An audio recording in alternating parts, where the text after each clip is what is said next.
It was the size of a cantaloupe. This is exactly what fell down on her. Now, I want to give you an overlook at what I'm talking about. I'm here at the State Street overpass. That person took that rock, the size of this cantaloupe, and threw it down on the highway.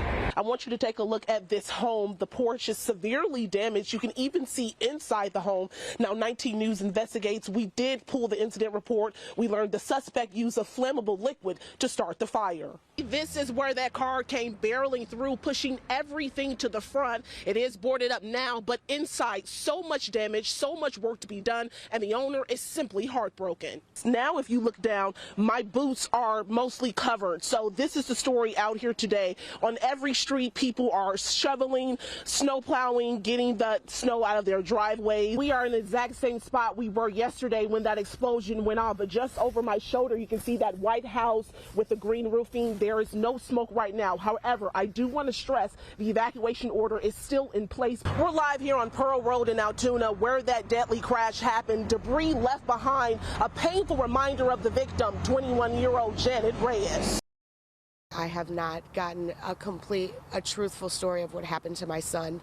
This picture tough to look at for anyone, let alone a parent. Tanya Gono's 2-year-old son wrapped in bandages lying in a hospital bed with 2nd and 3rd degree burns. Doctors, nurses, and us as parents, we can clearly see that there was some type of hot liquid spilled from the top of his head down all the way to his groin. Friday, Gonos got a phone call from her son's babysitter. Something was terribly wrong. I got a FaceTime from the babysitter, and my son was unrecognizable, face swollen. You couldn't really tell that it was him. Tracy and his sister attended Azuri and Friends Home Daycare on Rye Beach Road. What happened there remains a mystery. Gono says she was originally told Tracy was bitten by a spider. The story that the babysitters are giving us is that he was outside playing in a bush and that he came from the bush this way, which is very obviously not true. Dariana Johnson runs the babysitting business out of her home, a business not licensed by the state. We went to the home to find out how something like this could have happened. I don't know who said anything about a spider bite. Okay, she mentioned, I think you texted her that it was a spider bite. He got an allergic reaction from a spider bite. No, that's what I thought at first. That was like, feel me, I didn't know that it was burns until Saturday evening. So he was burned here? I don't know. Okay, so you don't know what that came from? No. Get this. According to the Erie County Sheriff's Office report, Johnson's boyfriend waited an hour to report what happened. Your boyfriend called an hour after the incident instead of immediately calling police? That's kind of the word. I called them and I told him to calm down until I got here. We reached out to the Department of Job and Family Services. They tell me they have no record of this daycare. So I asked Johnson what kind of business is she running, especially since there is a flyer circling around on social media. Is this a daycare or like a babysitter type? This is like a babysitting. Okay. And he does it with me. Now, as she's still processing what happened to her son, Gonos is in disbelief. I had all the intuitions of a mother that they were safe. The way that they reacted when they seen her made me feel safe. And like I said, this could have just been an accident. And accidents happen, but when you're lying and not being truthful and a 2-year-old child hasn't opened his eyes in 5 days, that's when I become resentful. Despite feeling resentful, Tracy's parents are focusing on his recovery, and they're asking everyone for emotional support. Just everybody just keep TJ in your prayers and just wish him for the best because he's a strong little boy.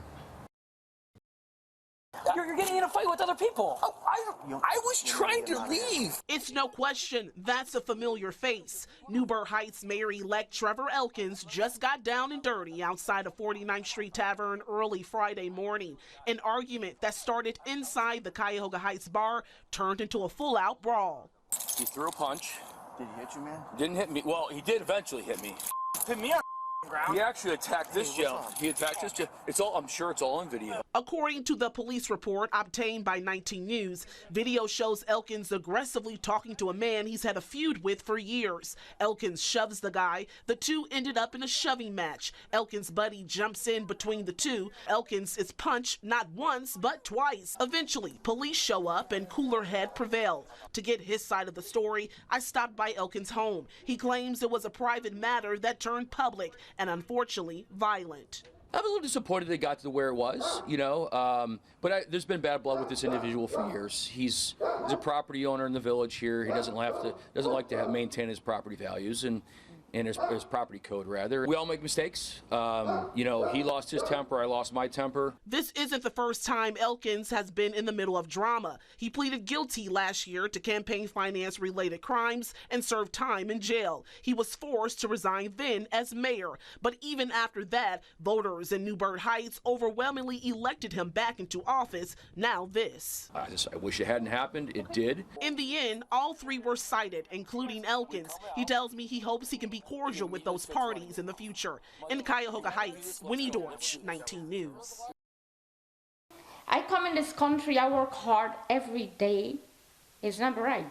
Sorro Janine Falgout doesn't really know who to trust. She claims a contractor ran off with her money and never even started the work he agreed to do. Didn't know that this is what I'm gonna get myself into. Ron Kelly is the owner of Ron's Painting and Remodeling. The contract states he would install flooring, cabinets, and appliances at her rental property in Cleveland's Old Brooklyn neighborhood, even paint and prep the walls. Kelly charged $10 grand for his services. Falgout paid half. Here's the check she made out to him on August 9th for $5,500. It was cashed the same week. The work was supposed to finish in 1 month.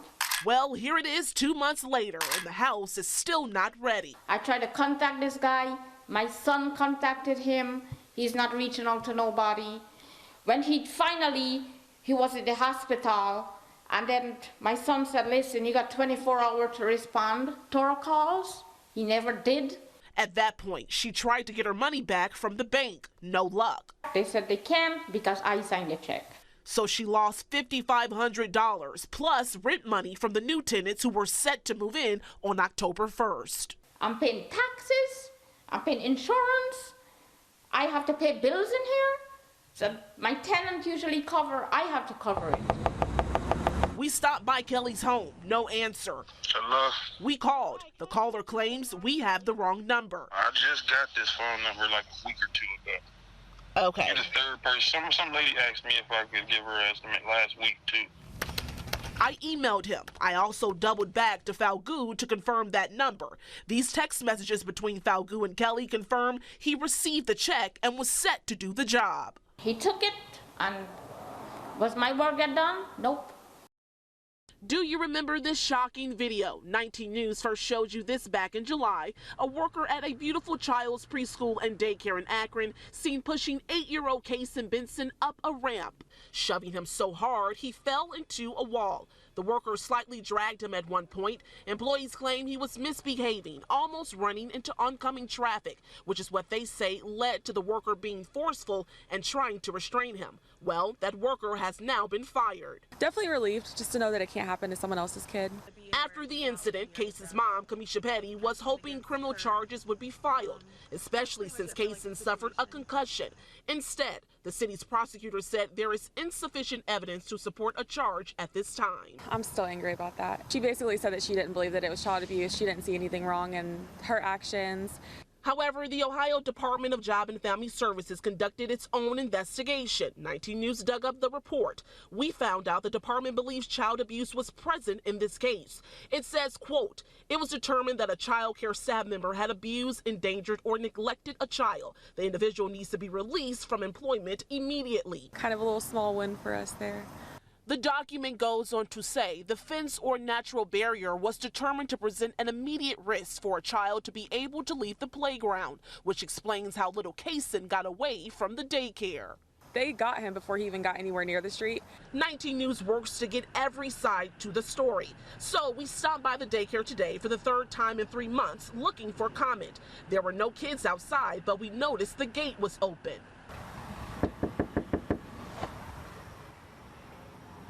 Your gate is open. As for Petty and her family, I don't think we'll be back to another daycare. Look at these pictures. How would you react if you saw this? That piece of wood sticking out of a driver's windshield. One woman watched it happen. Shocked at what she saw, she somehow stayed calm as she called police. I just wanted to give you some information about a piece of wood that flew out of a truck. Let me take you back to January 20th around noon. Larry Young, the owner of L&J Hauling, was lugging a dumpster on I-90 in Avon. That's when suddenly that board flew out the back of it. Did it hit anything? Yes, it did. It looked like it pierced the front windshield of a little pickup truck. Young kept going. He had no clue. He later came up to the police department to speak with us. He was cited, and he stated he had no idea that the wood left his truck. Avon Police Sergeant Chris Barton says Young did have a tarp, but it was not tightened up all the way. In the future, him and anyone else hauling stuff, just to make sure it needs to be secured to the truck, especially at the speeds they're traveling. With a pierced windshield, 19-year-old John Gerhardt pulled over, shocked at what was right next to him. Even police couldn't believe it. Good thing you didn't have a passenger. Yikes. It definitely scared him, as it would any of us. He was very fortunate that there was no passengers in the auto. Gerhardt works for Luxury Heating and Air Conditioning based in Elyria. The company declined an interview but told me they are grateful Gerhardt was not hurt. We also reached out to Young, who explained what may have happened that day. It seemed like it was maybe the perfect storm where went over a hump in the road where the bridge was and caused that plywood to bounce up, and then a gust of wind took it from out underneath the side of the tarp. Sergeant Barton says this shows how important it is to always pay attention to the road. For the drivers, just be as cognizant as you can about your surroundings, whether it's the vehicles with a loose load or for your own personal self, distance between vehicles.